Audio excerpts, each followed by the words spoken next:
Salut les curieux! Bienvenue dans ce nouvel épisode de l'Histoire 2. Je m'excuse par avance s'il y a un peu d'écho dans ma voix, je suis en plein déménagement et donc il n'y a déjà plus que la moitié des meubles dans ma chambre, donc la sonorité n'est plus tout à fait la même. Parce qu'il faut savoir qu'en fait au début, moi ce que je pensais faire c'était d'abord tout dégager, Bla, ensuite seulement commencer. Aujourd'hui on revient sur ce qui a été mon plus gros coup de cœur de l'année 2017, à savoir A Hat in Time.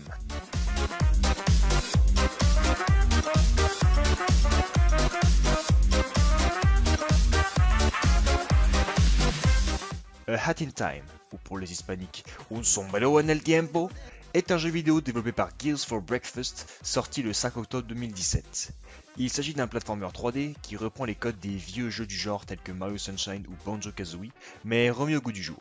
Avec des graphismes trop choupiloupinets, putain je meurs tant c'est mignon.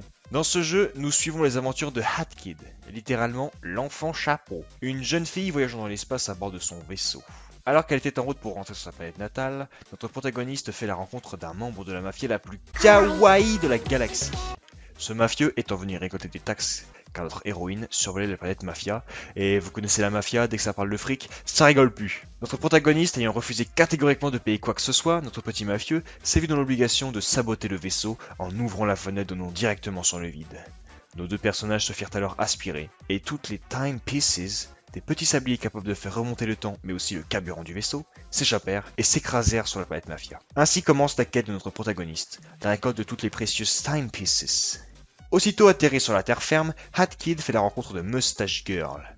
On devine que le développeur n'avait pas grand chose à foutre des noms de ses personnages. Une fauteuse de troubles qui semait la zizanie sur la planète pour que la mafia cesse d'exercer son pouvoir sur les habitants. Désormais alliés, les deux petites filles ont vaincu le chef de la mafia et notre héros récupéra toutes les time pieces tombées sur cette planète.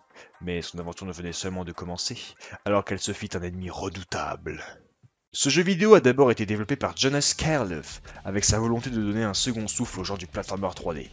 Le développement commença en août 2012. Sa sortie était initialement prévue pour 2013, mais vous l'avez deviné, ça s'est pas passé comme prévu. Car au commencement, c'était Jonas seul qui s'occupait du développement du jeu. Mais au fur et à mesure de son développement, et la popularité du jeu grandissant rapidement, de nombreux volontaires ont proposé de prêter main forte à Jonas afin de développer son jeu. C'est ainsi qu'est né Gears for Breakfast, une équipe de passionnés de partout à travers le monde basée sur le volontariat. À l'heure actuelle, A Hat in Time est le seul jeu à avoir été développé par cette équipe. Une campagne Kickstarter a néanmoins été lancée avec pour but de rassembler $30 000. 2 jours après le lancement de la campagne, Gears for Breakfast avait déjà obtenu le double de cette somme. Au total, c'est $296 360 qui ont été récoltés. En juillet 2013, le jeu pourtant encore en développement est atterri dans la catégorie Greenlight de Steam, un bon moyen de donner une bonne visibilité. Seulement 2 semaines après sa sortie, A Hat in Time s'était vendu à 50 000 copies. A l'heure actuelle, c'est plus de 250 000 copies qui ont été vendues. A Hat in Time a été nominé pour meilleur jeu PC de 2017 par le Destructoids Game Awards et pour meilleur platformer 2017 par IGN. Et voilà, c'est tout pour ce mois-ci. J'espère que comme d'habitude cet épisode vous aura plu. Pour manifester votre contentement, n'oubliez pas de lâcher un pouce bleu et pour ne rien rater des futurs épisodes, pensez à vous abonner à la chaîne. Je m'excuse aussi si cet épisode était un petit peu court, s'il n'y avait pas tout qui était parfait. Je suis en plein déménagement, je vous l'ai dit, c'est un peu le rush. Déjà je suis content d'avoir pu tout faire maintenant. Je vais pas m'étaler très longtemps, mais il va y avoir beaucoup de changements d'ici pas très longtemps. Il faut vite que je fasse le montage parce qu'après ma config va plus du tout être disponible, j'aurai pas la connexion internet. Il faut absolument que je fasse tout vite, bien, mais toujours avec une qualité exceptionnelle pour vous les amis. Alors pour ça, pensez à lâcher un pouce bleu. Et c'est le meilleur moyen de nous soutenir, partagez avec vos copains.